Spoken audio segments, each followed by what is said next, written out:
आज हम बात करते हैं एक नई कहानी के बारे में जिसका शीर्षक है भेदभाव की जंजीरों से सफलता तक की कहानी। गांव के आखिरी छोर पर एक छोटा सा कच्चा मकान था। वहीं रहता था अभय, चुप रहने वाला अभय, न ज्यादा सवाल पूछने वाला अभय। अभय एक गुमसुम सा लड़का था। स्कूल में उसकी पहचान किसी टैलेंट से नहीं, उसके नाम, उसकी जाति, उसकी आर्थिक हालातों से होती।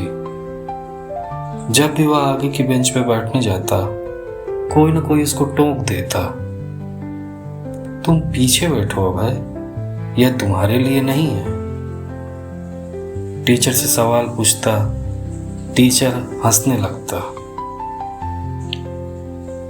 वह हाथ उठाने से पहले ही डर जाता, क्योंकि हर किसी के जवाब के बाद उसकी कोई हंसी उड़ा ही जाता।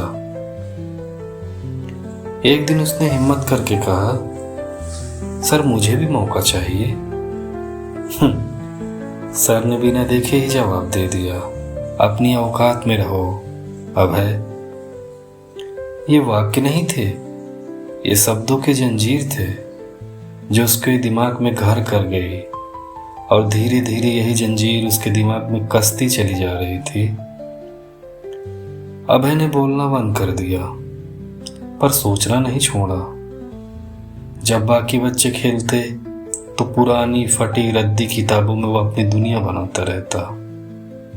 जब लोग उसे कमजोर कहते तो वह खुद से एक सवाल पूछता, जब मैं सच में कुछ नहीं हूं तो लोग मुझसे डरा क्यों करते हैं? लोग मुझसे घबराए और सहमे क्यों रहते हैं?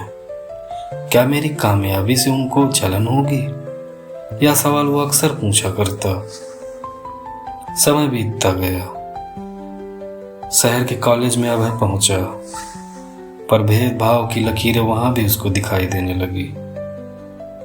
इंटरव्यू में उससे सवाल पूछा गया कि तुम्हारी जाति क्या है? अभय समझ गया कि यहां भी पहचान उसकी जाति से ही जानी जाएगी। एक इंटरव्यू में सामने वाला हंसकर बोला, तुम जैसे लोग बहुत बड़े सपने देखते हैं। आरव ने सिर झुकाया नहीं, शांत आवाज में बोला, सपने देखा मजबूरी है भाई, क्योंकि हक मांगने का मौका नहीं दिया गया। कमरे में मानो अचानक से सन्नाटा छा गया हो। उसे नौकरी नहीं मिली, लेकिन कुछ और मिल गया। डर से लड़ने का भरोसा, खुद पर भरोसा। एक दिन अभय ने तय किया, वह किसी की इजाजत के लिए सफलता नहीं मांगेगा।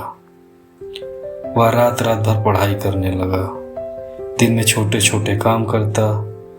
थका हारा जब वो घर पहुंचता तो अपने इरादों को किताबें में ढूंढने लगता। सालों बाद एक बड़े मंच पर लोग खड़े होकर अभय के लिए तालियां बजा रहे थे। स्टेज पे अभय था, वही नाम, वही पहचान, बस आगे लिखा था अभय, एक सामाजिक उद्यमी। अभय सबसे युवा सामाजिक उद्यमी बन चुका था। वो एक ऐसा उद्यमी बन चुका था जिसकी लोग प्रेरणाएं और गाथाएं लिखते थे।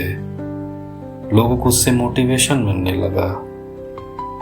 माइक हाथ लेके उसने कहा, मैं यहाँ किसी से बड़ा बनने नहीं आया था, मैं बस यहाँ ये बताने आया हूँ, भेदभाव आपको रोक सकता है पर पराजित नहीं कर सकता।